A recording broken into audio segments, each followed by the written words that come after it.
Cuando el primer Tu-160 despegó del aeródromo de Zhukovsky el 18 de diciembre de 1981, los ingenieros de la oficina de diseño Tupolev sabían que habían creado algo extraordinario. Con una longitud de 54 metros, una envergadura de hasta 55,7 metros en posición de ala extendida y 4 motores NK32 que en conjunto generaban más de 980 kN de empuje con poscombustión, el Tu-160 era, y sigue siendo, el bombardero más grande y más rápido jamás construido. Su velocidad máxima de Mach 2,05 lo hace capaz de superar en velocidad a la mayoría de los cazas de intercepción, y su carga útil de hasta 45 toneladas de armamento lo convierte en una de las plataformas de entrega de armamento más potentes de la historia militar. Sin embargo, detrás de esos números impresionantes se esconde una historia de vulnerabilidades estructurales, costos insostenibles y una doctrina operativa que en el mundo moderno plantea preguntas fundamentales sobre su supervivencia real en un conflicto de alta intensidad.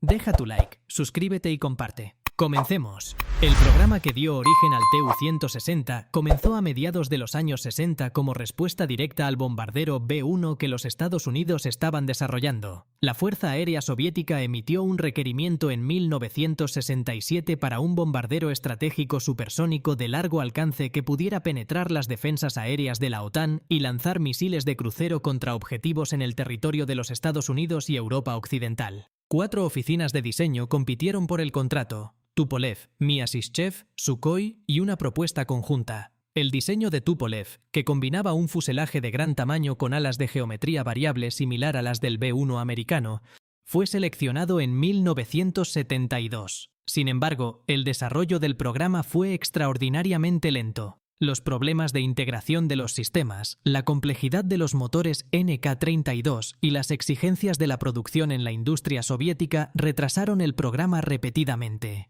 Pasaron casi 10 años entre la selección del diseño y el primer vuelo del prototipo. Los motores NK32 que impulsan el Tu-160 son en sí mismos una hazaña de ingeniería que merece atención. Diseñados por la oficina de diseño Kuznetsov de Samara, son los motores turbofán más potentes jamás instalados en un avión de combate. Cada uno de los 4 motores genera 137,3 kN de empuje en modo crucero y hasta 245 kN con poscombustión completa, cifras que no tienen equivalente en ningún otro motor de aviación militar del mundo. Esta potencia descomunal es la razón por la que el Tu-160 puede alcanzar Mach 2 pese a su enorme tamaño y peso. Sin embargo, los NK32 son también extraordinariamente voraces en combustible. A velocidad supersónica, el Tu-160 consume combustible a una tasa que reduce drásticamente su autonomía. El alcance de combate del avión, que en vuelo subsónico puede superar los 7.300 km sin reabastecimiento en vuelo, se reduce significativamente cuando opera a velocidades supersónicas,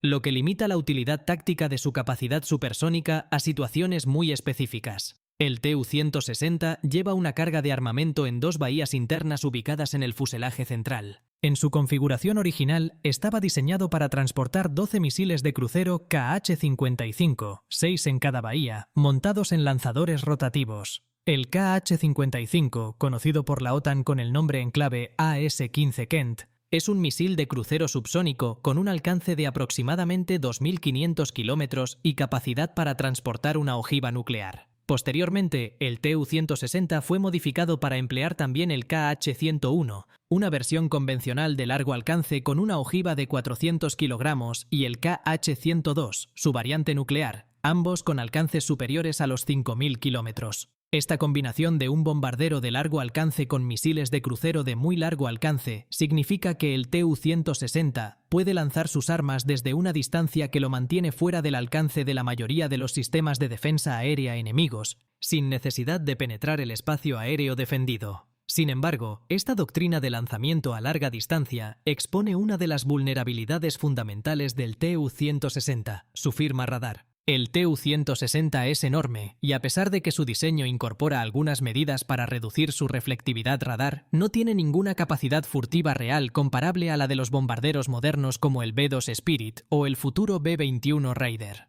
Su sección transversal radar es significativamente mayor que la de cualquier bombardero furtivo, lo que significa que los sistemas de radar modernos pueden detectarlo a grandes distancias. En un entorno de guerra de alta intensidad contra un adversario con sistemas de defensa aérea integrados y cazas de cuarta o quinta generación, el Tu-160 sería extremadamente vulnerable si intentara operar dentro del alcance de esas defensas. La salvación del avión, desde el punto de vista operativo, es precisamente que no necesita penetrar esas defensas. Sus misiles de crucero de muy largo alcance le permiten lanzar sus armas desde la seguridad de espacios aéreos alejados del frente. La historia operativa del Tu-160 bajo bandera soviética y posteriormente rusa ha estado marcada por los altibajos de la política y la economía. El avión entró en servicio con la Fuerza Aérea Soviética en 1987, pero la producción nunca alcanzó los números que los planificadores militares soviéticos habían imaginado. Cuando la Unión Soviética se disolvió en 1991, solo se habían construido 35 ejemplares, de los cuales 19 quedaron en territorio ucraniano al convertirse Ucrania en Estado independiente.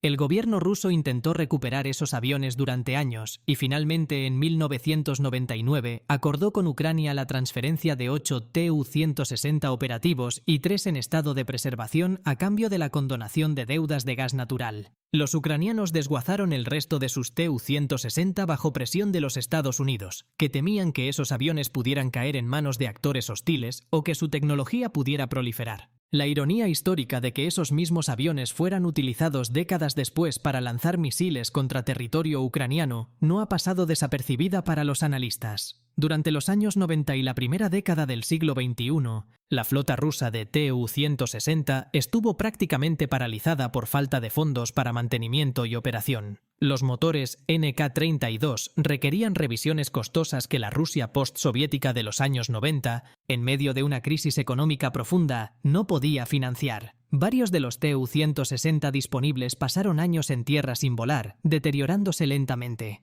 Fue solo con la recuperación económica rusa impulsada por los ingresos del petróleo, a partir de mediados de los años 2000, que la flota volvió a operar de manera relativamente regular. En 2007, Rusia anunció la reanudación de las patrullas de largo alcance de sus bombarderos estratégicos, interrumpidas desde 1992, y los Tu-160 comenzaron a aparecer regularmente en el espacio aéreo internacional cerca de las costas de Europa y América del Norte, siendo interceptados por cazas de la OTAN como en los tiempos de la Guerra Fría. Deja tu like, suscríbete y comparte. El uso operativo más significativo del Tu-160 en combate real tuvo lugar en Siria a partir de noviembre de 2015, cuando Rusia comenzó su intervención militar en apoyo del gobierno de Bashar al-Assad. Los Tu-160 lanzaron misiles Kh-101 contra objetivos del Estado Islámico en Siria desde el espacio aéreo ruso, en misiones que recorrieron más de 6.000 kilómetros de ida y vuelta desde sus bases en Rusia. Estas misiones tenían tanto un valor operativo real como un propósito de demostración, mostrar al mundo que Rusia disponía de un sistema de armas de largo alcance capaz de proyectar poder desde el propio territorio nacional. Sin embargo, los analistas señalaron que el costo por misión de esas operaciones era extraordinariamente elevado en comparación con el daño causado, y que los mismos objetivos podrían haber sido atacados de manera mucho más económica con otros sistemas. El Tu-160 era en ese contexto más una demostración política que una necesidad militar. Rusia anunció en 2015 la reanudación de la producción del Tu-160 en una versión modernizada, designada Tu-160M2. Esta versión incorporaría nuevos motores NK-3202, una aviónica completamente modernizada y sistemas de guerra electrónica actualizados. La oficina de diseño Tupolev comenzó a trabajar en la restauración de las cadenas de producción que habían sido desmanteladas tras la disolución de la URSS, un proceso que resultó mucho más difícil de lo esperado. Muchos de los proveedores especializados que fabricaban componentes críticos del Tu-160 habían cerrado o reconvertido su producción durante los años 90, y restaurar esa cadena de suministro requería tiempo e inversiones que los presupuestos de defensa rusos, incluso en los años de bonanza petrolera, encontraban difíciles de justificar. El primer Tu-160M2 de nueva producción realizó su vuelo inaugural en enero de 2022. Apenas semanas antes del inicio de la invasión a Ucrania. La pregunta fundamental sobre el Tu-160 en el contexto estratégico actual es si un bombardero supersónico no furtivo de gran tamaño tiene sentido como plataforma de combate en un mundo donde los sistemas de defensa aérea integrados pueden rastrear objetos del tamaño de un pájaro a cientos de kilómetros de distancia. La respuesta rusa es que el Tu-160 no necesita ser furtivo porque sus misiles de crucero de largo alcance lo mantienen fuera del alcance de esas defensas. La respuesta de los analistas occidentales es que en un conflicto de alta intensidad contra una potencia con capacidades de defensa aérea avanzadas, incluso las misiones de lanzamiento a larga distancia expondrían al Tu-160 a amenazas como los misiles balísticos antibuque de largo alcance o los cazas de largo alcance, capaces de interceptarlo antes de que alcance su posición de lanzamiento. El debate refleja una incertidumbre genuina sobre cómo se librarán los conflictos futuros y qué papel tendrán los bombarderos estratégicos convencionales en ellos. La flota actual de Tu-160 operativa en la Fuerza Aeroespacial Rusa es de aproximadamente 16 aviones, aunque el número exacto de unidades en condiciones de volar varía con las necesidades de mantenimiento. Esta cifra, comparada con los 95 B-52 que la Fuerza Aérea estadounidense mantiene operativos,